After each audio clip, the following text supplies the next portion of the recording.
ये मैंने ना, मैं पहले स्टेप्स डिफाइन कर देता हूँ ताकि ओके। ये याद रहे कि हम जो बात कर रहे हैं उसका पर्पस क्या है। तो ओके। जैसे मेरे गुरुजी ने मुझे बोला कि एक बड़ी आर्थिक योजना, ओके। ये पहला पार्ट है। और ये हम बात कर रहे हैं कि हमारा टारगेट जो है वो 500 करोड़ का है। ओके। से 5 ईयर स्पैन। ओके। अब 500 करोड़ जो है उसको कुछ भी मान सकते हैं, 500 करोड़ का प्रॉफिट मान सकते हैं, 500 करोड़ का रेवेन्यू जनरेशन मान सकते हैं। कुछ भी हम अपना एक टारगेट लें, बट हमारा टारगेट नॉर्मल से बड़ा होना चाहिए। यस। तो नॉर्मल से बड़ा होगा तभी वो आर्थिक योजना माना जाएगा। रोज के 10, 20, 50 हजार रुपए कमाना जो है वो बड़ी आर्थिक योजना नहीं होता। क्योंकि आप देखें, देश भर में, दुनिया भर में तमाम प्रॉपर्टी डीलर हैं। हम्म। ठीक है। वो उनकी एक आध प्रॉपर्टी साल भर में बिकती है और उसमें वो एक आध करोड़ रुपए बचा लेते हैं। हम्म। ठीक है। कोशिश वो पूरे साल भर करते रहते हैं। यस। तो उसको आर्थिक योजना नहीं कहेंगे। हम्म। आपकी जन्मपत्री के अनुसार जो कोई भी उस समय टाइम ऐसा हुआ जो सूटेबल हो, तो आपकी एक डील मैच्योर हो गई और उसके तौर पे बाकी आप छोटे मोटे काम करते रहो। आर्थिक योजना उसको कहते हैं जिसमें कि हम एक प्रोजेक्ट के तौर पे कि हम किस तरीके से एक बड़े पैसे को कमाएंगे, उसके लिए आर्थिक योजना होती है। और वो बड़ा पैसा कहाँ खर्च करेंगे उसके लिए भी एक आर्थिक योजना होती है। यस। तो जैसे मुकेश अंबानी या धीरू भाई अंबानी ने पहली बार तो स्टार्ट करा एक तेल के कुएं पे, मतलब पेट्रोल पंप पे खड़े होके उन्होंने अपनी नौकरी स्टार्ट करी। यस। लेकिन 2000 मतलब मैं था रिलायंस में 2002 में, 2002 में इसकी डेथ हुई थी धीरू भाई अंबानी की। तो तब तक वो 65 हजार करोड़ का ग्रुप हो गया था। हम्म। और एटीज में उनसे एक इंटरव्यू था जिसमें कि उनसे पूछा गया था कि आप अपने आप को अगले 20 साल में कहाँ देखते हैं, हम्म। रिलायंस के बराबर या सॉरी टाटा के बराबर या बिरला के बराबर। तो उसने कहा 20 साल में तो मैं टाटा और बिरला जो है दोनों को पुट टुगेदर में उनसे अपने आप को बड़ा देखता हूं। हम्म। तो वो विजन हो गया। यस। ठीक है। तो जब मेरा विजन का क्लैरिटी होगा तो मेरे को चीजें वैसी, और जो उसका बोला हुआ शब्द था वो अक्षर अक्षर वैसे ही सत्य हुआ। अब उसने यस। क्या करा सही गलत मैं अभी उस डिटेल में जाना ही नहीं चाहता। हम्म। मेरा सिर्फ इतना पार्ट है बताने का कि आर्थिक योजना जो है वो किसको कहते हैं, और वो आर्थिक योजना में आप अपने आप को आज से 5 साल बाद, 10 साल बाद किस तरह से देखते हैं। ओके। ठीक है। तो ये मेरा पहला स्टेप हो गया, आर्थिक योजना। दूसरा स्टेप हो गया जन्मपत्री के उपाय।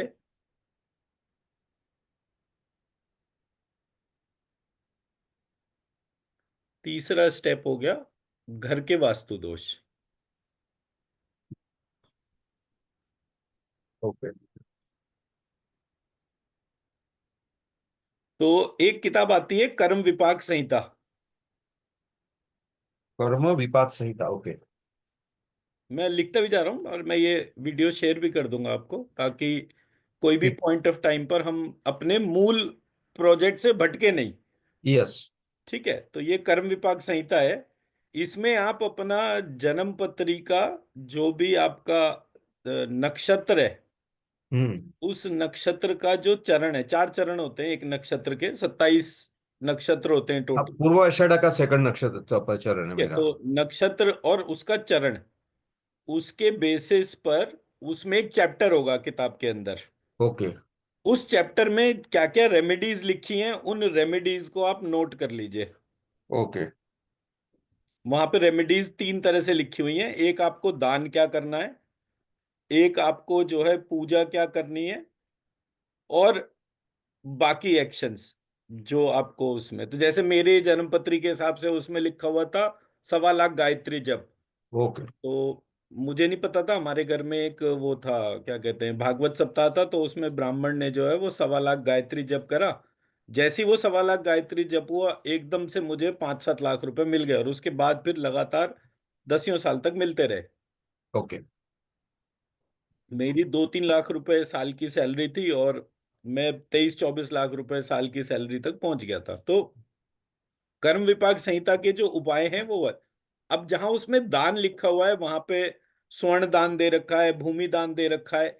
तो ये सारी की सारी चीजें जो है, इसको आप कैसे आइडेंटिफाई करेंगे? फॉर एग्जाम्पल, आपका स्वर्ण दान लिखा हुआ है, तो आप स्वर्ण दान जो है वो आधा ग्राम भी कर सकते हैं। ओके। भाई आप तानिश के स्टॉल पे जाइए, आउटलेट पे, और वहां पे आपको आधा ग्राम गोल्ड भी मिल जाता है। ये हम्म। थोड़ी है कि किलो, 2 किलो, आधा किलो, उस तरह से। हम्म। तो आप तो आपने आधा ग्राम गोल्ड खरीदा और वो दे दिया। हम्म। तो ये दान कितना करना है, ये हमारे सक्षम होने पर डिपेंड करता है। ये ऐसा नहीं है कि जितना उसमें लिखा हुआ है उतना ही दान करना है। हम्म। ठीक है, पहला पार्ट। फिर उसमें पूजा जो लिखी है, कोशिश करें वो पूजा जो है वो किसी ब्राह्मण से करवाएं हम्म। या स्वयं करें। पर ब्राह्मण से करवाना जो है वो ज्यादा हितकारी होता है। यस। बट बशर्ते वो मंत्र जो है वो शुद्ध होना चाहिए। तो ये पार्ट हमारे को पता होना चाहिए कौन सा है। और उसमें जो है बहुत सारी और चीजें लिखी हैं, जैसे कुआं बनवाना, बावड़ी बनवाना, ऐसी चीजें भी उसमें लिखी हुई हैं, बगीचे लगवाना। हम्म। उसका मतलब सिर्फ ये होता है कि आपको नेचर को क्या कंट्रीब्यूट करना है। यस। ठीक है, तो उसका एक आसान सा मैं आपको एक फॉर्मूला बता देता हूं। आपने फिक्स करा कि आप साल का, पिछले साल आपने टोटल पैसा कितना कमाया, एक ओके। पार्ट। या हम्म। फिर एक लिस्ट बना लीजिए जिसमें कि आप जब से आपने धन कमाना शुरू करा, हम्म। जब से भी साल बाई साल लिखते चले जाइए, जितना आपने धन कमाया हम्म। उसके मुकाबले उस वैल्यू का 10%। मान लीजिए आपने अपने जीवन काल में अभी तक 5 करोड़ रुपए कमाए। हम्म। ठीक है, तो 5 करोड़ का 10% हो गया 50 लाख। अब 50 लाख को जो है आप डिवाइड कर लीजिए 365 से, तो ये आपका एक दिन का दान हो गया। ओके। ठीक। अब क्या है, आपको ये आइडेंटिफाई करना है आपने जितना धन कमाया और आपका जितना धन नाश हुआ हम्म। आज तक। ओके। जितना धन नाश हुआ, वो धन जो है वो 10% से लेकर 30% की रेंज में होगा। ओके। मतलब जितने भी लोग ये कहते हैं कि जी हम बड़े सात्विक हैं, बहुत अच्छे हैं और हमने कभी कोई गलत काम नहीं करा, उनका जो धन नाश है अगर वो 10% से 30% हो रहा है, तो इसका मतलब कि उन्होंने दशांश दान नहीं करा। ओके। अगर दशांश दान नहीं करा तो उस व्यक्ति को दिक्कत आएगी ही आएगी। ओके। बाय डिफॉल्ट है ये, वो सब पर अप्लाई होता है। ये बिल्कुल ऐसा मान लीजिए जैसे कि हमारा इनकम टैक्स डिपार्टमेंट है, अगर आप टैक्स नहीं दे रहे हैं और आप उसमें आते हैं स्लैब के अंदर, तो हम्म। वो कैसे ना कैसे करके आपको जो है वो पकड़े लेगी। हाँ, जहां नहीं वसूली पकड़ होगी। रहे वहां पर कोई दूसरी चीज होगी। तो आपका जो आज तक का धन नाश हुआ है उसको आप आइडेंटिफाई कर लीजिए। अगर वो 10% से 30% है, हम्म। या फिर हम ये कहें कि जी हमारे फाइनेंशियल रिसोर्स बंद हो गए, हम्म। तो उसका क्लियर कट मतलब है आपने दान नहीं करा। ओके। ठीक है। अब एक आदमी कहता है जी मतलब मैंने जो है मैंने तो बहुत दान करा, पर वो जो दान करा वो 10% से 30% नहीं होगा। ओके। आधा परसेंट, 1% ऐसे करके दान कर दिया होगा। हम्म। ठीक है। अब आते हैं प्रक्रिया के तौर पे। अब इसका आसान सा तरीका है कि अब जो पास्ट में हो चुका वो तो हो ही चुका, उसको तो कैसे रिवर्स करेंगे। हम्म। आपने पिछले साल जितने पैसे कमाए ओके। उसका 10% उठा लीजिए। ओके। ठीक। अब वो 10% जो है उसको 365 से डिवाइड कर लीजिए। ओके। ये वैल्यू हो गई। लेट सपोज आपने पिछले पूरे साल में 10 लाख रुपए कमाए, तो उसका 10% 1 लाख रुपए हो गया। 1 लाख को 365 से डिवाइड करा, तो एक दिन का जो है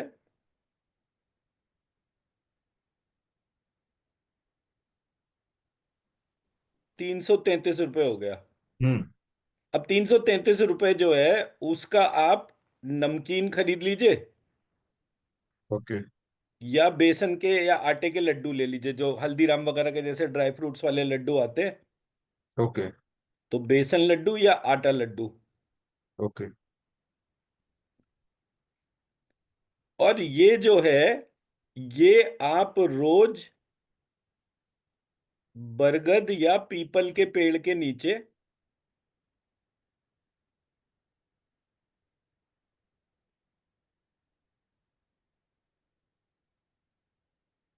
वहां डाल दीजिए। ठीक है। तो मेरे गुरुजी ये कहते थे कि बेटा, जब भी आप किसी को एक रोटी खिलाते हो, हम्म। 40 दिन के बाद 40 रोटी आपके अकाउंट में आ जाती है। ओके। जितना भी बैड डेट है, मतलब कि पहले का जितना भी कुछ चल रहा हो, हम्म। कुल मिला के 365 दिन अगर आपने ये उपाय रोज करा और रोज एक रोटी खिलाई, तो हम्म। अगले साल आपकी इनकम में 40 रोटी रोज की है। ओके। अब मेरी कार्मिक साइकिल की वजह से मेरा पूर्व का जो बैड डेट है वो भी अच्छा खासा है। हम्म। तो मैं देखूंगा कि मेरे काम में रिटर्न कितने बढ़े। हम्म। जितने रिटर्न डेली मैं इंक्रीज ऑब्जर्व करता हूं, उसके हिसाब से मैं अपनी वैल्यू को ये 333 रुपए से बढ़ा दूं। ओके। लेट सपोज आज आपने 333, तो अब आपको रोज करना है। Let suppose, yes. सपोज है सारी नंबर्स, कोई ऐसा नहीं है कि देयर इज समथिंग फिक्स्ड। हम्म। और आपने आज जैसे ये करना शुरू करा, और कल जो है सडनली आपको 10,000 रुपये मिल गए कहीं से, हम्म। तो आप उसमें 1,000 प्लस 333 कर दीजिए। ओके। ठीक है। तो क्लियर क्लियर। ऐसे ऐसे करके आप डे टू डे प्रोसेस में अपनी सारी चीजों को रिवर्स कर लेते हैं, ओके। और इसको कंटिन्यूअसली करते जाइए। ओके गुरुजी। तो जब आप इस तरह से करेंगे, तब आप देखेंगे कि आपके जितने भी ब्लॉक्ड फंड्स थे, या आपको हो सकता है कोई एकदम से कोई जॉब मिल गई, या कोई कंसल्टिंग असाइनमेंट मिल गया, कुछ भी। ओके। तो जब इस प्रकार से होगा, तो आप समझ लीजिए कि जिस दिन आपको ये लगे कि आपका पैसा जो है, आज मैंने 1,000 रुपए डाले और कल मेरे को 40,000 रुपए मिल गए, हम्म। तब आप इस बात को 100% मान लीजिए कि आपकी सारी ब्लॉकेजेस हट गई।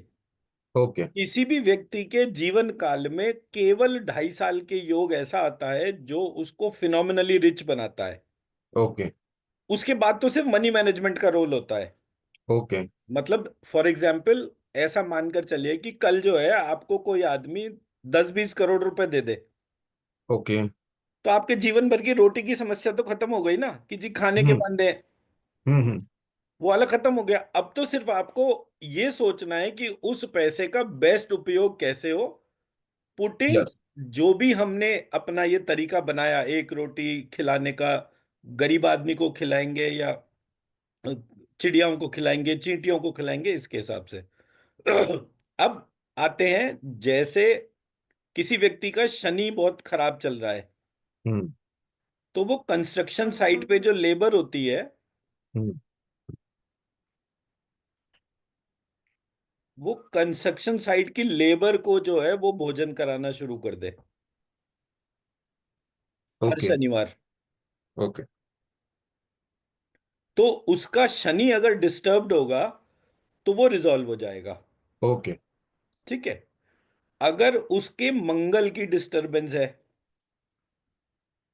तो कंस्ट्रक्शन साइट की बजाय जो कोर्ट का एरिया होता है, यस। वहां पर जो भी लोग घूम रहे हैं, उनको भोजन कराना शुरू कर दें, तो मंगल की डिस्टरबेंस खत्म हो जाती है। ओके। राहु की अगर डिस्टरबेंस है, तो इन दैट सिचुएशन चींटियों को,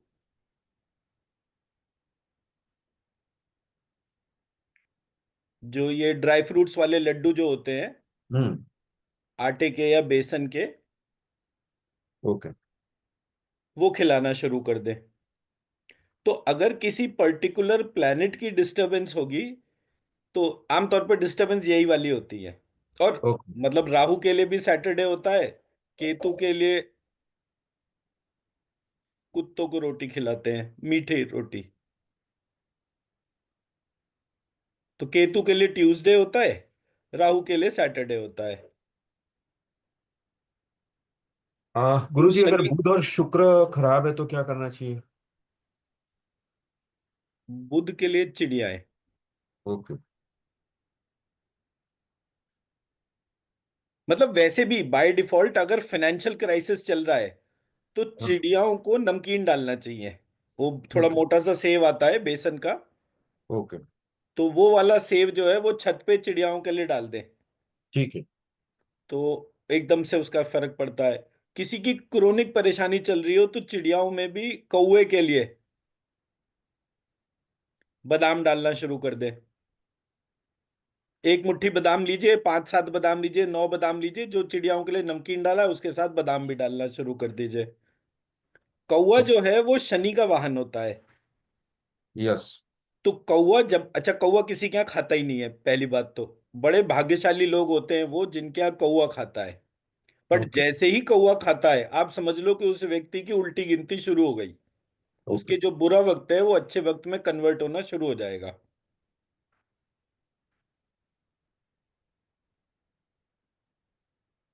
शुक्र के लिए गाय को या लड़कियों को भोजन कराना शुरू करें। तो जो भी मान लो सरकारी स्कूल है लड़कियों का, हम्म। वहां पे खाना खिला दे। अब है क्या, अगर आपको मान लो 200-300 रुपए रोज करना है तो हम्म। चिड़िया कुत्ते चींटी इनको कर लीजिए। यस। अगर आपके पास रोज के 2-5 हजार आ रहे हैं तब उस हम्म। सिचुएशन में आप आदमी को खाना खिलाइए, लेकिन यस। खाना ही खिलाना है। यस। ठीक है। जब आप इस प्रकार से करना शुरू करेंगे तब आप देखेंगे कि आपको जो है एकदम जो फाइनेंशियल ब्लॉकेजेस हैं वो हटनी शुरू हो जाएंगी। ओके। ठीक है, ये वाला पार्ट क्लियर हो गया। ये यस। दशांश का नियम है और ये मैं मतलब सौयों बार टेस्ट करा कि जैसे मैंने वो हल्दीराम का एक डब्बा डाला लड्डुओं का जहां पर चिड़ियाएं खाना खाती हैं, अगले दिन या उसके तीसरे दिन, मतलब मैक्सिमम 5-7 दिन के अंदर ऐसा सिचुएशन शुरू हो गई कि एकदम से कहीं से भी बाय डिफॉल्ट 1000 रुपए आने शुरू हो गए। ओके। पता चला 3-4 दिन 5 दिन तक कुछ नहीं आया, एकदम से एक बंदे ने बोला कि जी मैं अपनी जन्मपत्री दिखाना चाहता हूँ, तो मैं जन्मपत्री देखने का 10-15 हजार रुपए से कम लेता ही नहीं। तो मैं हम्म। तुरंत जो है वो पैसा जो है उसको आइडेंटिफाई कर लेता हूँ कि अच्छा ये मुझे इस वजह से आया क्योंकि मैं चिड़ियाओं को खिला रहा था। ओके। तो जब आप चिड़ियाओं को खिलाएंगे और ये सारी की सारी प्रक्रियाएं करेंगे तो आप देखेंगे धीरे धीरे आपके फाइनेंशियल ब्लॉकेजेस जो हैं वो कम होने शुरू हो जाएंगे। ठीक है। ठीक है। अब आते हैं घर के वास्तु दोष पे। घर के वास्तु दोष में 5 डायरेक्शन मेन होती है: north east, south east, north west, south west और घर का सेंटर। नॉर्थ ईस्ट में शुक्र, साउथ ईस्ट में अग्नि या मंगल,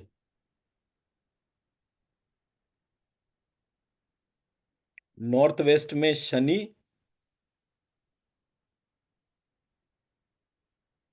और साउथ वेस्ट में बुध और सेंटर में गुरु। अच्छा, सेंटर में गुरु ये मेरी रिसर्च है, ये आपको कहीं नहीं यस। मिलेगा। साउथ वेस्ट में बुध ये मेरी रिसर्च है। बाकी ओके। चीजें जो हैं वो आपको कॉमन मिल जाएंगी उसके तौर पे। एलिमेंटली लेके चलें तो सेंटर अर्थ एलिमेंट होता है, नॉर्थ ईस्ट वाटर होता है, साउथ ईस्ट फायर होता है, नॉर्थ वेस्ट एयर होता है, साउथ वेस्ट स्काई होता है और ये सेंटर का अर्थ एलिमेंट होता है। तो ये 5 डायरेक्शन के बेसिस पे अब शनि जो है वो ब्लू है, तो by default north west direction जो आपके फ्लैट की है उसमें एक ब्लू कलर का बल्ब जला दीजिए। जो आपकी साउथ वेस्ट डायरेक्शन है वहां पे बाय डिफॉल्ट ग्रीन कलर का बल्ब जला दीजिए। जो आपकी साउथ ईस्ट डायरेक्शन है वहां पर रेड कलर का बल्ब जला दीजिए। जो आपकी नॉर्थ ईस्ट है वहां पे व्हाइट कलर का कोई बल्ब जला दीजिए। जो सेंटर है वहां पे येलो कलर का कोई बल्ब जला दीजिए।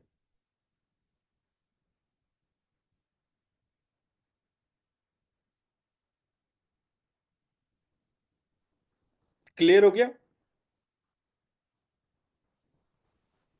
अब जहां पर रेड कलर लिखा हुआ है वहां साउथ ईस्ट में दीपक जला दीजिए, क्योंकि बल्ब की तो आप कभी भी फिटिंग कराएंगे, कॉर्नर को आइडेंटिफाई करेंगे, तो उस तरीके से। तो आप देखेंगे कि आपके घर के सारे कॉर्नर्स जो हैं, प्लस जो मैंने आपको यंत्र शेयर करे हैं, तो वो यंत्र हर एक डायरेक्शन लगा दिए। सेंटर में सिर्फ एक श्री यंत्र वाला भी है उसमें,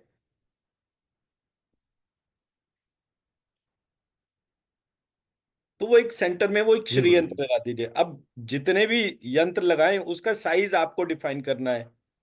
साइज इसलिए है बिकॉज आप जब उस रूम में जाएं तो आपको आते जाते वो दिखना चाहिए। मैं ओके। मेरी बात समझा पा रहा हूं?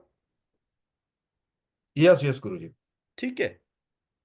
जो भी चीजें इस डायरेक्शन से संबंधित हैं, वो जब आप उस कमरे में या जो भी अपना काम करने बैठ रहे हैं उसको आप ऑब्जर्व करेंगे, तो आप देखेंगे कि वो यंत्र पे आपकी नजर पड़ते ही सबकॉन्शियस में वो प्लानिटरी पोजीशन का जो नेगेटिव इफेक्ट है वो चला जाएगा।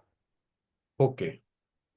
मैंने मतलब मेरा जो स्पेशलाइजेशन है वो बीज मंत्रों के ऊपर है। तो यस। अगर मैं एक दफे मेरा एक हैदराबाद का एक defence young scientist lab DYSL lab करके है, तो हम्म। उसका एक वीडियो है मेरे चैनल पे। मैं वो पता नहीं मैंने आपको शेयर करा है नहीं करा, मैं वो भी शेयर कर दूंगा। जी गुरु तो जी। उसमें एक रशियन डिवाइस थी स्पुतनिक करके। ओके। वो डिवाइस जो है वो वास्तु एनर्जी मेजर करती है किसी भी प्रीमाइसेस का। मान लीजिए आपने अपने घर में सेंटर में रख दिया, 15 मिनट वो डिवाइस चलाई, 15 मिनट में वो उस जगह की एनर्जी स्टेबलाइज हो जाती है, और स्टेबल होने के बाद वो एनर्जी जो है कितनी है उसकी क्वांटिटी पता चल जाती है। तो वो ओके। एनर्जी उसकी हैदराबाद में, मतलब जूम कॉल पे हम मीलिंग कर रहे थे, उस हम्म। डिवाइस से उस जगह की एनर्जी 5500 यूनिट थी, ओके। और उसकी मैक्सिमम मेजरिंग कैपेबिलिटी 10,000 यूनिट की थी। ओके। ठीक है। तो अब मुझे आप ये बताइए, वो डिवाइस 15 मिनट लेती थी एनर्जी मेजर करने में, ओके। स्टेबल एनर्जी बताने में। उसकी 5500 से 9,500 एनर्जी करने में मुझे कितना टाइम लगा होगा? गुरु जी अगर नॉर्मल प्रैक्टिस करें तो पता नहीं महीनों भी लग सकते हैं, और बीच साइंस का मुझे पता नहीं कितना इफेक्टिव करेगा, बट आपने जल्दी किया होगा। मतलब जल्दी मतलब कितनी जल्दी? 5-10 मिनट का मेडिटेशन, पता नहीं मुझे गुरु जी exactly. 0.1 second. Okay. Okay amazing. ठीक है। और बकायदा जूम पर, जैसे मैं और आप इस समय लाइव इंटरेक्ट कर रहे हैं, हम्म। ऐसे ही लाइव उस मशीन की रीडिंग चल रही थी। ओके। तो और मैंने कुछ नहीं करा, मैंने एक श्रीयंत्र जो है उसमें उसके जितने भी ट्रायंगल्स थे उसमें सब में बीज मंत्र लिखे, ओके। और बीज मंत्र लिखने के बाद वो इमेज उसको व्हाट्सएप पे भेजी। ओके। जितनी देर में वो व्हाट्सएप एक जगह से दूसरी जगह पहुंचा, उसका मैक्सिमम टाइम हम 0.1 मान लेते हैं। मान लीजिए मैंने हम्म। आपको व्हाट्सएप पे मैसेज भेजा तो वो 0.1 है। हम्म। वो ग्राफ जो था उस 0.1 सेकेंड के बाद 5,500 से 9,500 हो गया। Great great. तो ये मेरी कैपेबिलिटी हो गई हम्म। कि मैंने अपने बीज मंत्र के हिसाब को इतना साइंटिफिकली टेस्ट कर रखा है। और मैं हमेशा हर एक को ये बोलता हूं, आप बाय डिफॉल्ट ये बताओ कि आपकी क्या समस्या है, उस समस्या को कैसे रिवर्स करना है, ये मेरा काम है। ओके। जो बीज मंत्र की प्रक्रिया की मैं बात कर रहा हूं, वो बीज मंत्र की प्रक्रिया इतनी इफेक्टिव है, इतनी फास्ट एक्टिंग है। 0.1 सेकेंड कोई गिनती में गिनता है? नहीं नहीं सर, अपन बात करते तब तक 1 मिनट हो जाती है। आप मुझे कोई भी वास्तु का स्पेशलिस्ट दिखाओ जो इस लेवल की गारंटी देता हो। नहीं गुरु जी, ज्यादातर लोग यंत्र बेचते हैं, उनको भी पता नहीं होता है। और मैं ठीक है। कई सालों से तो सीखने की कोशिश कर रहा हूँ, बट नहीं मिल मतलब पा। मैंने सबको देख लिया, शिव योग वाले देखे, आर्ट ऑफ लिविंग वाले देखे, एक से एक जो व्यक्ति उसके मतलब जो एक्सपर्ट जिसको सो कॉल्ड, वो मतलब जो सिद्धि वाले और वो तमाम हर तरीके का व्यक्ति देखा। एक 0.1 सेकेंड का काम करके दिखाने वाला मुझे एक व्यक्ति नहीं मिला। तो मतलब कोई सेल्फ बोस्ट करने की बात नहीं है, बिकॉज मैं बीज मंत्र की पावर बता रहा हूं। यस गुरु जी। श्री यंत्र में अगर पावर होती तो वो वाली चीज उतनी तेजी से कोई बाकी दूसरे भी तो करा सकते हैं ना। शिव योग में इसलिए बोला नाम क्योंकि शिवयोग वाले हर एक को एक श्री यंत्र बेचते हैं जिसकी 5-10 हजार कीमत होती है। हम्म। और तमाम देश दुनिया में उनके शिविर लगते हैं, सारा कुछ है। तो मैंने ये रियलाइज करा कि हमारे यहाँ जो प्रक्रियाएं हैं जिन पर रिसर्च होनी चाहिए, उस पर रिसर्च वो कम्युनिटी नहीं कर रही जिसको करना चाहिए। यस। तो इस कारण से मैंने ये बोला कि ये वाला पार्ट, तो ऐसे करके मैंने हर एक डायरेक्शन के बेसिस पर मैंने उसको आइडेंटिफाई करा, उस डायरेक्शन की वाइब्रेशन समझी, और जैसे जैसे वो चेंजेस हो रहे थे उसको रिकॉर्ड कर लिया। अब फॉर एग्जाम्पल अगर आपके पास कोई वास्तु वाला बंदा हो, जो वो स्कैनर नहीं आते आजकल दोनों हम्म। हाथों में पकड़ के वो स्कैन करके वो बताते और हैं, स्कैन करते हैं, हाँ। ऑरा स्कैनर जो होते हैं, आप ऑरा स्कैनर से मेरे किसी भी यंत्र की एनर्जी चेक कर सकते हैं और उसको एक वीडियो बना लीजिए। उस वीडियो के तौर पर जो है उसको देख लीजिए कि पहले अभी जिस समय आपके घर में कोई यंत्र नहीं लगे, उस समय आपके उस कॉर्नर की कितनी एनर्जी है। उसके बाद ऑरा स्कैनर से उस एनर्जी को स्कैन कर लीजिए। जी। डिफरेंस आपको खुद ही पता चल जाएगा। जब आपके घर की एनर्जी बढ़ेगी तो यस। ये प्रक्रिया अपने आप अपना असर बता देगी। ओके। ठीक है। अब जैसे नॉर्थ ईस्ट में कोई रेड कलर कर दे तो नॉर्थ ईस्ट की एनर्जी नीचे आ जाती है, क्योंकि ये वाटर की डोमेन है। यहाँ पे हम्म। फायर के कलर्स को डालने से इस जगह की एनर्जी कम हो जाएगी। यस। तो आपको सिर्फ ये ध्यान रखना है कि जो भी हमारे यंत्र और प्रक्रिया जो है, उसके पैरेलल आपको बस ये ऑब्जर्व करना है क्या नॉर्थ ईस्ट में कोई इमेजेस या पर्दे या कुछ ऐसे हैं जो रेड कलर के हों। या फिर जैसे हमारे यहाँ क्या होता है हिंदुओं में, नॉर्थ ईस्ट में पूजा घर बनाते हैं। हम्म। हमारे यहाँ नॉर्थ ईस्ट में पूजा घर ही नहीं होता। ये ओके। वास्तु का सबसे बड़ा दोष है। ये नॉर्थ ईस्ट में पूजा घर फेंगशुई में होता है। और हम्म। जितने भी आप सो कॉल्ड ये आचार्य और महाराज और ये जितने भी नाम है, जैसे फॉर एग्जांपल वो खुशदीप बंसल जो है हम्म। महावास्तु करके अपने 2-2 लाख रुपए के प्रोग्राम और ये सब करते हैं। हम्म। मैंने इन तमाम लोगों को देखा, पूछा, समझा कि भाई आपका बेसिस क्या है। तो पता चला वो वास्तु को फेंगशुई, मतलब फेंगशुई को वास्तु कह के सेल कर रहे थे। हम्म। नॉर्थ ईस्ट में पूजा घर जो है वो फेंगशुई में होता है। फेंगशुई में हम्म। कोई गलती नहीं होती, बिकॉज फेंगशुई चाइनीज पद्धति है। हम्म। और चाइनीज जो है, मतलब फेंगशुई बुद्धिस्ट नॉलेज है और चाइनीज के हिसाब से है, तो चाइनीज क्या करते हैं, उनका नॉर्थ ईस्ट में ध्यान केंद्र होता है। हम्म। तो वास्तु पुरुष का अगर हेड है नॉर्थ ईस्ट में, तो उसका ध्यान केंद्र नॉर्थ ईस्ट में होना बिल्कुल जायज है। लेकिन यस। चाइनीज जो हैं उनके ध्यान केंद्र में ना तो दीपक जलाया जाता, मूर्ति हम्म। पूजक वो है नहीं, तो उनके यहाँ मूर्तियां भी नहीं रखी जाती। नॉर्थ हम्म। ईस्ट में किसी भी तरीके का भारी सामान नहीं रखा जाता। ओके। मैं मेरी बात समझा पाया? Yes yes Guru, but north Guru ji east वहां में पे आपने मान लो सॉरी, मार्बल का कबाड़ बनाया है नॉर्थ ईस्ट में, तो वो निकाल देना चाहिए। अभी क्या निकालना है क्या नहीं उसको छोड़ दीजिए ओके। अभी। वो आपका मेरा पर्सनल इंटरेक्शन जब होगा वो अलग बात है। ये तो मैं इसलिए बना रहा हूं क्योंकि जब मैंने आपको देखा तो मैंने कहा कि भाई एक वीडियो इस तरह से बना दो ताकि जो कोई भी व्यक्ति उस वीडियो को देखे वो अपनी प्रॉब्लम को खुद ही रिजॉल्व करना शुरू कर दे, अपने वास्तु दोष खुद रिजॉल्व करना शुरू कर दे, जन्म पत्री के उपाय खुद रिजॉल्व कर ले, आर्थिक योजना पे काम कैसे करना है वो उस पे अपना कर ले। ठीक है। एटलीस्ट प्रोसेस को यूज करने से उसकी डे टू डे प्रॉब्लम तो रिवर्स होनी शुरू हो जाएगी ना। यस। हमारी 3 चीजें होती हैं, एक होता है हमारे यहाँ चक्रा, हम्म। एक होता है नवग्रह, यस। और तीसरा होता है हमारा नव दिशाएं वास्तु हम्म। की। ये भी 9 होते हैं, 9 चक्र होते हैं, नवग्रह भी 9 होते हैं, और 9 ही वास्तु की डायरेक्शन होती है। हम्म। ये तीनों 9x9 होते हैं। ना तो आपको कोई वास्तु वाला 9 डायरेक्शन पे बात करता हुआ मिलेगा, ना कोई चक्रा वाला जो है मतलब रेकी प्राणी के जितने भी लोग हैं, ये ना तो ये चक्रा पे बात करते हुए मिलेंगे कि 9 चक्र होते हैं। बट हमारे जो प्रोसेस था वो 9x9 × 9 729 कॉम्बिनेशंस थे, जिसको कि दुर्गा सप्तशती बात करती है। ओके। तो इस आधार पे मैंने जो है वो प्रत्येक के बीज मंत्र को आइडेंटिफाई करना शुरू कर दिया और उसी तरह से उन बीज मंत्रों की रेमेडी निकाल दी। आप मुझे कोई भी बंदा बोलो जिसका कि कोई भी चक्रा ब्लॉक्ड हो, मैं यही 0.1 सेकंड के अंदर उसके चक्रा की एनर्जी चेंज कर दूंगा, दुनिया के किसी भी कोने में हो, आईसीयू का पेशेंट हो। घड़ी से 2 मिनट के अंदर उसकी रीडिंग्स चेंज हो जाएंगी। ओके। तो ये जो चेंज हो रहा है ये इसलिए हो रहा है, आपने अपना नाम क्या बताया? धर्मेंद्र। वीरेंद्र?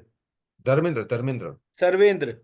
मैंने लिखा है गुरुजी मेरे पे, उसमें धर्मेंद्र में चैट में ठीक है, फिर से अब लिखा। आपको मेरी बात समझ में आई? या। धर्मेंद्र तो मुझे पहली बार में ही सुनाई दे गया था और समझ भी आ गया था। हम्म। मेन बात यह है कि जब मैं आपका नाम जानने का एफर्ट ही ना करूं, हम्म। केवल आधा अधूरा जो मुझे सुनाई दे रहा है मैं वही बोलना शुरू कर दूंगा, तो उस हम्म। सिचुएशन में होगा क्या?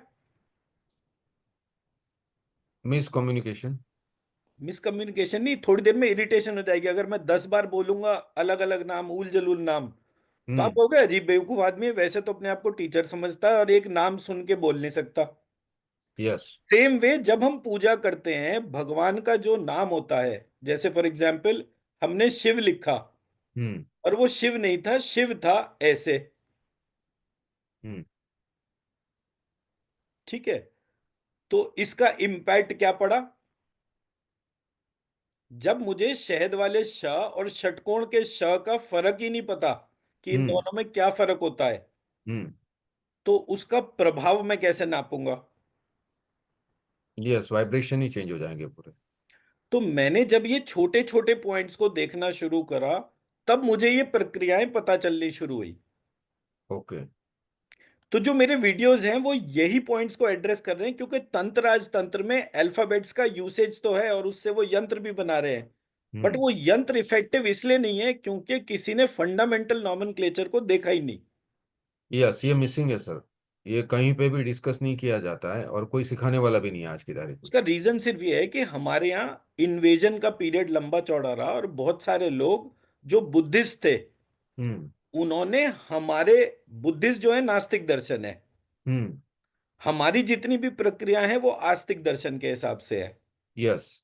तो जो आस्तिक दर्शन है और नास्तिक दर्शन में डिफरेंस क्या था?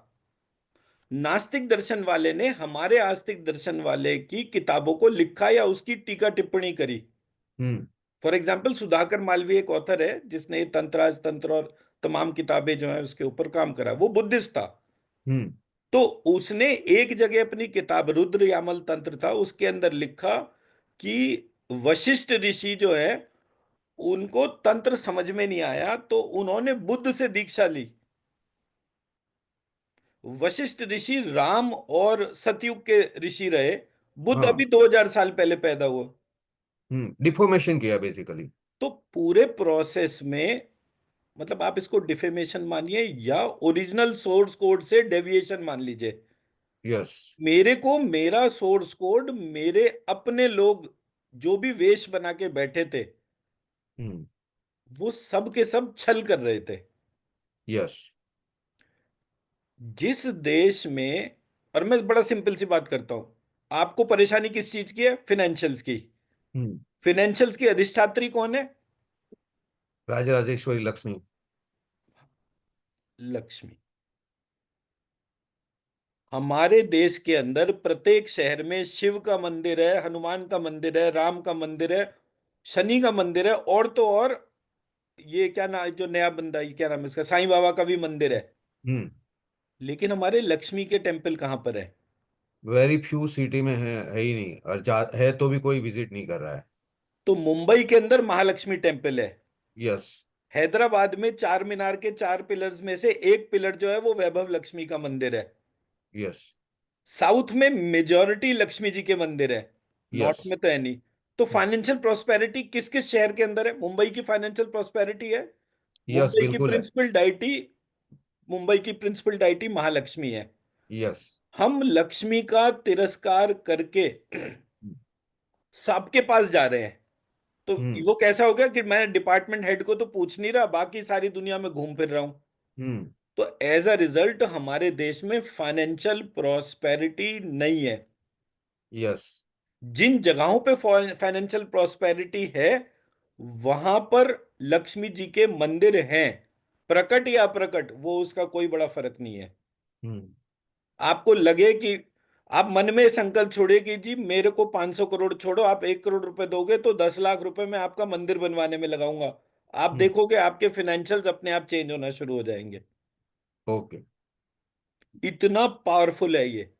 फिर मैं तो ब्राह्मण हूं, ब्राह्मणों में भी शुक्ला हूं, शुक्ला सबसे श्रेष्ठ ब्राह्मण माने गए। हम्म। तो वहां पर लिखा हुआ था कि लक्ष्मी जी ने ब्राह्मणों को श्राप दिया। मैंने कहा भाई, लक्ष्मी जी को कौन सी ऐसी आग लग रही थी जो ब्राह्मणों के द्वारा जलाई गई कि हम्म। जिसकी वजह से वो लक्ष्मी जी जो है ब्राह्मणों को ही श्राप दे रही हैं? तो हम्म। पता चला लक्ष्मी जी का बीज मंत्र ही कहीं नहीं लिखा हुआ। हम्म। जब मुझे ये पता चला, मतलब ये मेरी खोज का पार्ट है, क्योंकि हम्म। मैं एक नेचुरल क्वेश्चन की बात कर रहा हूं। हमें बचपन से बताया गया कि जब जब कोई ब्राह्मण फाइनेंशियल्स के लिए एफर्ट करता, वो कामयाब नहीं होते थे। हम्म। तो मैंने कहा, वो तो हर व्यक्ति अरे भाई क्यों बेकार परेशान हो रहा है, पता तो है ही कि ब्राह्मणों को लक्ष्मी जी का श्राप है। अब कोई भृगु ऋषि हुए, उन्होंने विष्णु जी के लात मारी and all that nonsense took place. तो मैंने कहा ऐसा कौन सा ऋषि है जो जाकर उस लेवल पे भगवान को टेस्ट कर सकता हो? भाई बेटा तो बेटा ही रहेगा ना। हम्म। आप इतने बड़े हो जाओ कि अपने बाप के लात मार के आप ये। तो मैंने कहा ये तो टेक्स्ट ही डिस्टॉर्टेड है। हम्म। उस टेक्स्ट की वजह से लक्ष्मी जी ने श्राप दे दिया। अब भृगु अकेले थोड़ी एक पूरा गोत्र भृगु के तौर पे हुआ हम्म। कि हम सारे के सारे अपने आप को उसी तरह के ब्राह्मण बोले। तो मैंने कहा ये सोर्स कोड में किसी ने गड़बड़ करी है। मूल मुद्दा ये है, हमारे पास लक्ष्मी जी का बीज मंत्र ही नहीं है। यस। तब सर मैंने जो है 3 महीने केवल लक्ष्मी जी का ही मेडिटेशन कराया। मैंने कहा हर जगह लक्ष्मी डालो। तो मेरी आप प्लेलिस्ट देखोगे तो उसमें लक्ष्मी जी के आपको 50 एक वीडियो तो कम से कम मिलेंगे। ओके। तो प्लेलिस्ट के अंदर जो है वो 50-60 तरीके की लक्ष्मी का। फिर मैंने जो वो दिन और आज का दिन है, कम से कम 11,000 से ऊपर मैं लक्ष्मी जी के बीज मंत्र ढूंढ चुका। ओके। और बड़ा सिंपल था, मतलब ढूंढने के लिए इच्छा तो होनी चाहिए ना। हम्म। तो जब मेरी इच्छा ही नहीं है, तो मैंने जब इच्छा करी, तो फिर दुनिया की कौन सी ताकत है जो मेरा रास्ता रोक सकती है?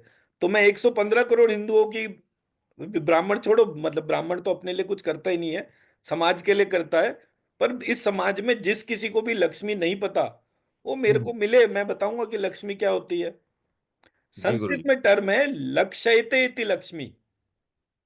यस। जहां लक्ष्य है वहां पर लक्ष्मी अपने आप आती है। आप अपना लक्ष्य 500 करोड़ का रख दीजिए और ये बोलिए कि मैं जो हूं 500 करोड़ में से 50 करोड़ जो है, इसको रेशो प्रोपोर्शन ले लीजिएगा। यस। मैं इतने महालक्ष्मी के टेम्पल बनाऊंगा। ओके। नहीं बने तो मेरा नाम बदल देना। और पहली बात तो पैसा आएगा ही, पैसा नहीं आए तो मेरा नाम बदलना। भाई 500 ठीक। करोड़ एक दिन में तो मिलेंगे नहीं कि जी कल सुबह उठे और अकाउंट में 500 करोड़ पड़े थे। पर नहीं अगर कभी। 500 करोड़ की जर्नी 50 लाख से भी शुरू हुई, तो 5 लाख अलग रख देना। और ठीक। जहां कहीं भी जो भी मंदिर मिले जिसमें लक्ष्मी जी की मूर्ति ना हो, वहां पर आप 5 लाख रुपए की लक्ष्मी जी की मूर्ति और बढ़िया भंडारे के पैसे दे देना। ठीक है गुरुजी। मतलब डुएबल टास्क है ना, मतलब आपके पास यस। जो भी व्यवस्था हो। भाई सबसे पहले तो अब आप अपने घर में ही लक्ष्मी जी की मूर्ति रखिए। यस। और वो मूर्ति घर के सेंटर में रखिएगा, ना कि नॉर्थ ईस्ट में, क्योंकि नॉर्थ ईस्ट में रखेंगे तो वो मूर्ति वो फल दे ही नहीं पाएगी, क्योंकि वाटर एलिमेंट है ना। यस। तो ऐसे करके मैंने अपनी पूरी प्रक्रिया को रीडिफाइन करा जी। और प्रॉपर तरह से होमवर्क करा। मतलब ये इस पार्ट तक पहुंचने के लिए मुझे जो है 12 साल पूरे लगे। और ओके। बकायदा मेरे पास रजिस्टर्स है, मतलब एक मेरा रजिस्टर ऑलमोस्ट 800 पेज का होता है। तो कम से कम 10-12 रजिस्टर भरे हुए रखे हैं। और तकरीबन तकरीबन 4-5 रिम कागज जो है वो भरा हुआ लिखा है। तो अगर मैं आपको कह रहा हूं कि आप बीज मंत्र लिखो, तो आप सबसे पहले श्रीम बीज मंत्र लिखोगे। ठीक। जब आप श्रीम लिखना शुरू करोगे, वो सारा श्रीम आपको घर में ईस्ट डायरेक्शन में रखना है। ओके। रोज के रोज लिखते जाइए, आप लिखिए, पत्नी को लिखवाइए, और जिस किसी जो किसी को भी आप बोल सकते हैं उसके लिए बोलिए। और वो जितनी भी शीट है वो हर एक व्यक्ति अपने घर में ईस्ट डायरेक्शन में रखे। ईस्ट डायरेक्शन में रखते ही घर में हैप्पीनेस आनी शुरू हो जाती है। ओके। ये सिद्धांत हो गया। ईस्ट डायरेक्शन हैप्पीनेस की डायरेक्शन है। यस। क्योंकि सूर्योदय होते ही हृदय में प्रसन्नता जागृत होती है। हम्म। सूर्योदय की डायरेक्शन ईस्ट है। मैं मेरी बात समझा पाया? Yes yes. तो जो यंत्र मैंने बनाए हैं वो यंत्रों को आप जो है अपने घर में उसी तरह से रखना शुरू करिए। और अपने एनर्जी लेवल को, अगर आपके पास कोई बंदा है जो मेजर करता है, तो मेजर्ड उसको करिए। तो मेजर्ड करने से आपको कॉन्फिडेंस बढ़ेगा। यस। मेरे बोलने से क्या फर्क पड़ता है? अगर मेरी बात टेस्ट करने में फेल हो रही है तो मेरी बोलने का कोई औचित्य ही नहीं है। बिल्कुल। तो मैं आया ही दुनिया में इसलिए हूं ताकि मैं हर मंत्र को, हर प्रक्रिया को चेक करवा सकूं कि ये कितनी तीक्ष्ण है। यस। अब क्या है कि मैंने कोई बीज मंत्र एक प्रिंट आउट बनाया, उस हम्म। प्रिंट आउट में वो टाइप्ड है यस। या हैंड रिटन होगा, दो ही तरीके से हो सकता है ना। तो यस। जब आप उस प्रिंट आउट को अपनी दीवार पर लगाते हैं और आपके घर की एनर्जी चेंज होती है, जी। तो ये तो बहुत बड़ा चमत्कार हो गया ना। यस। सिंपल प्रिंट आउट की बात कर रहा हूं मैं। मेरा हाथ लिखा हुआ कुछ नहीं, आपका हाथ लिखा हुआ कुछ नहीं। एक प्रिंट आउट को लगाने से उस जगह की एनर्जी चेंज हो रही है। इसका मतलब यह है कि जब आप उसी मंत्र को, उसी बीज मंत्र को लिखना शुरू करेंगे तो आपकी एनर्जी कितना थ्रूपुट बढ़ जाएगी। यस। तो मेरे बीज मंत्र इतने चमत्कारी हैं कि जब आप उसको ध्यान करते हो, उसको लिखते हो लाल रंग के पेन से, तो जो वो एनर्जी जनरेट करती है वो फिनोमिनल एनर्जी होती है। अच्छा, कागज सफेद चलेगा या दूसरा कलर का लेना जरूरी है, और या येलो कलर का? नॉर्मल रिम ले लीजिए ना कागज का। ओके ठीक। क्यों? जो सबसे अच्छी क्वालिटी का पेपर आता हो बाजार में, उसके रिम ले लीजिए। जी जी। और एक रिम ले लीजिए, मैं समझता हूँ बहुत महंगा होगा तो 200-500 रुपए का होगा, इससे ज्यादा महंगा नहीं होगा। ओके। और उस पे लिखिए, क्योंकि वो कागज आपके घर में जैसे एक ऊर्जा को रिटेन करते हैं। उसे सस्ते क्वालिटी का कागज लेंगे तो वो मॉइस्चर से खराब भी होगा और बाद में जो है वो बेकार हो जाएगा। तो जो बिल्कुल। एनर्जी उन कागजों के अंदर है वो रिटेन्ड रहे आपके घर में। जी। मेरे पास तो हर चीज का बीज मंत्र है, हर एक स्तोत्र, हर एक प्रक्रिया है, कौन सी प्रक्रिया कहाँ किस जगह काम करती है। तो इसलिए वो मेरे लिए समस्या का मुद्दा ही नहीं है। बिल्कुल। तो इस प्रकार से जब आप इस प्रक्रिया को रोज के रोज करते जाएंगे, आप देखेंगे आपके फाइनेंशियल सिचुएशंस में क्या क्या चेंज हो गए। अब जी। नेक्स्ट पार्ट पे आते हैं, आर्थिक योजना।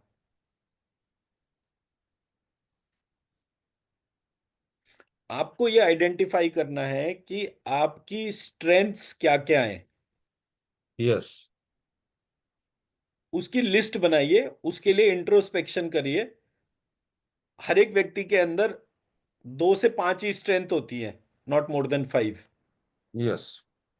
तो वो जो आपकी स्ट्रेंथ है, और सक्सेसफुल होने के लिए आपके अंदर कौन कौन सी स्ट्रेंथ है, हम्म। उसकी लिस्ट को ध्यान करिए। सक्सेसफुल व्यक्ति के 6 लक्षण होते हैं। पहला लक्षण होता है उसका एंटरप्रेन्योरशिप नॉलेज। यस।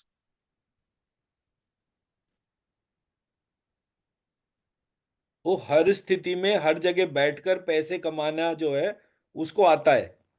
यस। जैसे गुजराती व्यक्ति, वो हम्म। कहीं भी बैठ जाए वो भूखा मर ही नहीं सकता, उसको पैसे कमाने के 100 प्रिंसिपल पहले दिन पता होते हैं। सो हम्म। एंटरप्रेन्योरशिप नॉलेज पहला। दूसरा, risk calculation, yes. Second quality. तीसरा, पेशेंस।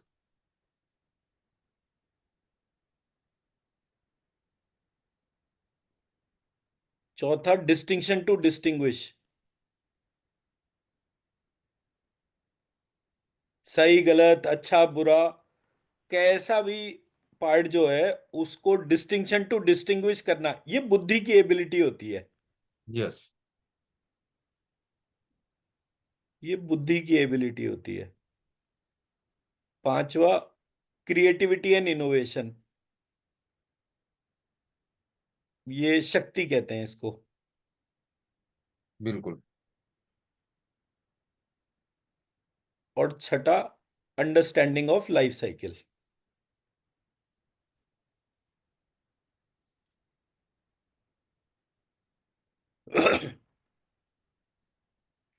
लाइफ साइकिल मतलब हर चीज की एक लाइफ साइकिल होती है और वो पेरिशेबल होती है। हम्म। ठीक है ना। तो जब आपकी अंडरस्टैंडिंग ऑफ लाइफ साइकिल, तो अब ये इसको एंटरप्रेन्योरशिप नॉलेज को टर्म कहते हैं उद्यम। रिस्क कैलकुलेशन कहते हैं साहस। गुरु जी 1 मिनट, मैं 1 मिनट के लिए एक फोन पिकअप प्लीज कर प्लीज। लेता हूँ।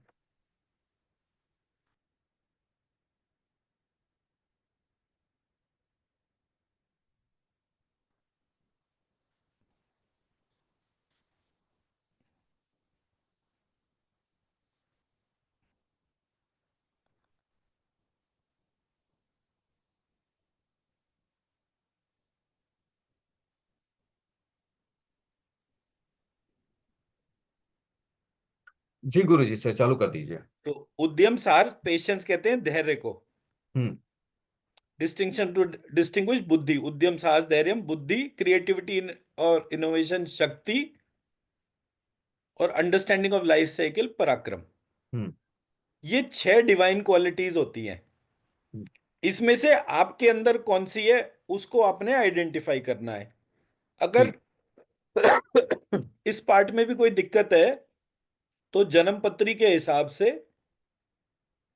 किसी भी एस्ट्रोलॉजर के पास जाकर उससे ये पूछिए कि आपका कौन सा प्लैनेट जो है हम्म। वो सबसे स्ट्रांग है। ओके। सो स्ट्रांग, सबसे ज्यादा स्ट्रांग, और नेक्स्ट है उसके बाद वाला नेक्स्ट स्ट्रांग, उसी के बाद उसी तरह से सबसे ज्यादा वीक, और उसके बाद नेक्स्ट वीक। ये 4 चीजें अगर आपको क्लियर है हम्म। तो आप अपनी स्ट्रेंथ को आइडेंटिफाई कर सकते हैं। फॉर एग्जाम्पल, अगर मान लीजिए आपका सबसे स्ट्रांग प्लेनेट मार्स है, तो आप यस। लड़ने भिड़ने में जो एक सेनापति की जो बुद्धि होती है वो आपकी सबसे बड़ी स्ट्रेंथ हो जाएगी। हम्म। अगर वो बुध है आपका सबसे स्ट्रांग प्लेनेट, तो वो पैसा कमाना और किसी भी स्थिति में पैसा कमा लेना, हम्म। क्या खरीदें क्या बेचें कुछ भी करें, मतलब वो जो बुद्धि की डोमेन का जो पार्ट है वो उसके हिसाब से है। जो अगर शनि है तो शनि जो है वो कबाड़ के उससे पैसा कमा लेता है। हम्म। तो अगर जिस व्यक्ति का शनि स्ट्रांग हो तो उसको सबसे पहले जो है रद्दी या कबाड़ या कोई भी एक ऐसी चीज, तो वो बेस्ट आउट ऑफ वेस्ट की बुद्धि होती है उसकी। हम्म, तो ऐसे करके आपको ये आइडेंटिफाई करना है कि आपके हॉरोस्कोप में सबसे स्ट्रांग प्लैनेट कौन सा है और सबसे वीक कौन सा है। तो हम्म, वीक को मजबूत करना शुरू कर दीजिए, स्ट्रांग तो स्ट्रांग है ही है। यस। तो मैं मेरी स्ट्रेंथ और स्ट्रेंथ के पैरेलल मेरी वीकनेसेस क्या है इसको ठीक। आइडेंटिफाई कर लूं, वीकनेसेस को मिनिमाइज करके जीरो डाउन कर दूं, ओके। तो सिर्फ मेरे पास स्ट्रेंथ बची। अब डिजायर्ड स्ट्रेंथ को मैप कर लूं मैं। यस। मुझे जो है मेरी कौन सी डिजायर्ड स्ट्रेंथ है हम्म। जो कि सक्सेसफुल बनाती है और हम्म। मेरे भीतर नहीं है, उसको मुझे अपने भीतर इन्वोक करना है। तो जब मैं रोज के रोज श्रीम लिखूंगा हम्म। तो यही प्रार्थना करूंगा कि मेरे भीतर जो है वो स्ट्रेंथ आ जाए, ताकि जो है मैं अपने फिनेंशियल्स को ऑब्जर्व कर सकूं। यस। तो जो सक्सेसफुल व्यक्ति है या बड़ी आर्थिक योजना है वो तो आप तब बनाएंगे ना जब आपका बुद्धि और सिस्टम परिपक्व होगा। यस। अदरवाइज आपको चीजें परेशान करेंगी। फॉर एग्जाम्पल, एक जमीन है जो 500 करोड़ की है, यस। उसके सौदे की बात करने जाना है। हम्म। ठीक है, तो आपके पास कितने पैसे होने चाहिए?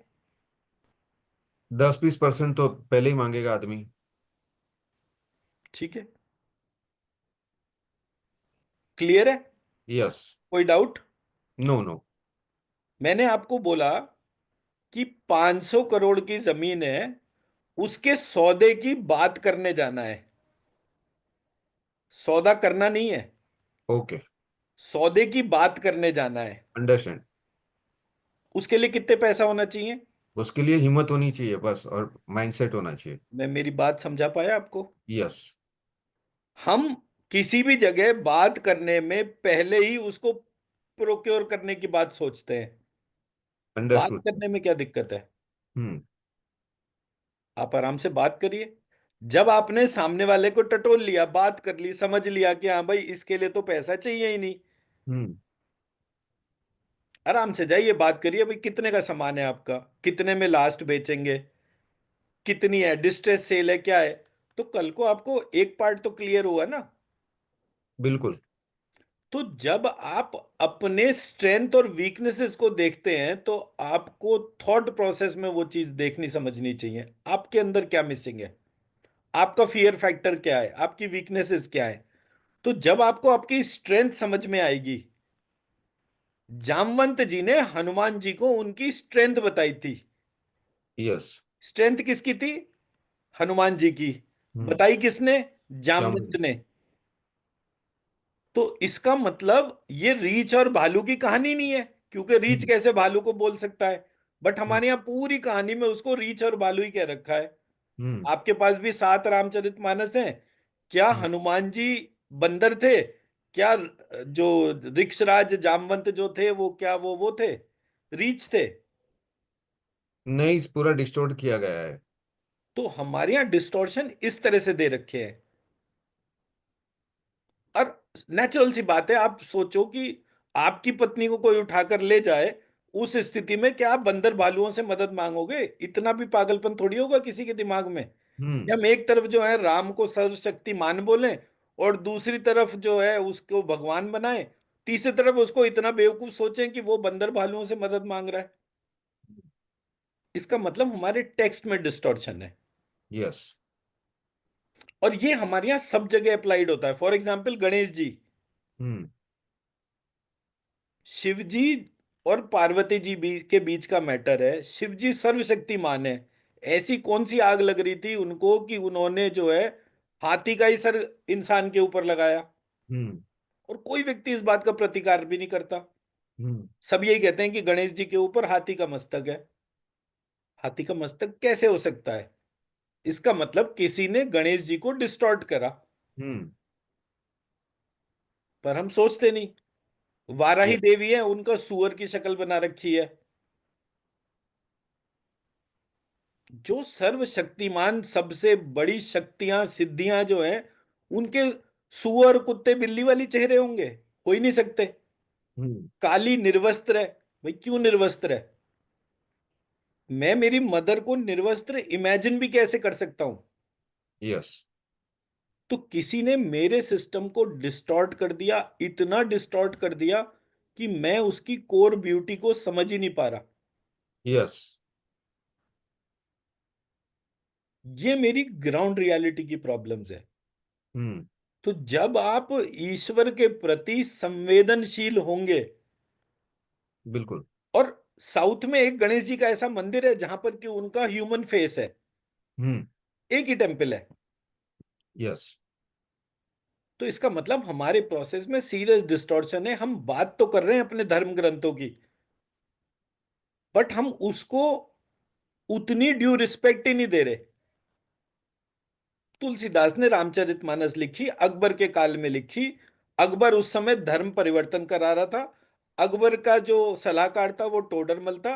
उन्होंने पूछा भाई ये कौन सा ब्राह्मण है जो लोगों को राम के बारे में बता रहा है? तो टोडरमल बोले, अजी साहब बेकार की बात है, ऐसे ये लोग आपके कान भर देते हैं, कुछ भी नहीं है, बंदर भालुओं की कहानी है। अच्छा बंदर भालुओं की कहानी है, हाँ फिर ठीक है। ऐसे करके मेरे यहाँ कथाएं जो हैं वो डिस्टॉर्ट हुई। इन्वेडर जो था वो सर पे खड़ा था कि या तो प्रूव करो, नहीं तो तुम्हारी सर काट देता हूं। तो लोगों ने कहा सर तो कट गया तो फिर काम बनेगा ही नहीं। इट इज बेटर कि जो राम है उसको बचा तो लूं मैं। हम्म। इस कारण से राम आज तक बचा हुआ, और इस कारण से आज हम राम मंदिर बना पाए। तो पूरा यस। कंट्रीब्यूशन किसका होगा? तुलसीदास का। लेकिन यस। तुलसीदास ने किसी भी मजबूरी से हनुमान को बंदर बोल दिया, हम्म। वानर बोल दिया, ऋक्षराज बोल दिया जामवंत को। बट हम्म। ना ये वानर थे ना ये ऋक्ष थे। यस। ये कुछ और होगा जिसको हम नहीं जानते। तो जब मैंने वो कुछ और देखा, तो मैंने उसको देखा जामवंत। अब मैं अगर इसको ब को ट्रांसफॉर्म करके और ज की बजाय यहां लिख दूं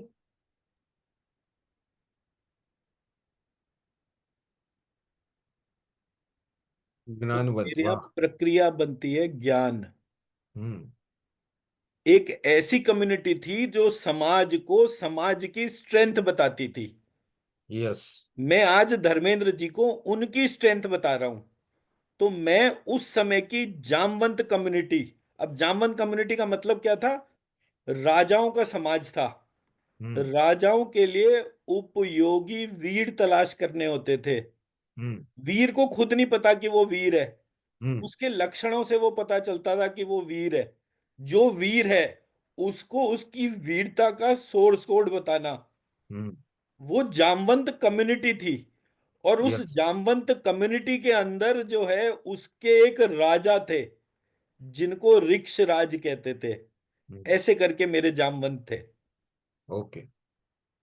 और ये जामवंत अपने बारे में वाल्मीकि रामायण में कैसे बता रहे हैं कि अब तो मैं बूढ़ा हो गया हूं, हम्म। पर जब सतयुग था और वामन अवतार हुआ था, तो जितनी देर में उसने 3 पग भूमि नापी थी, उतनी देर में मैंने उसकी इतनी परिक्रमाएं करी थी। हम्म।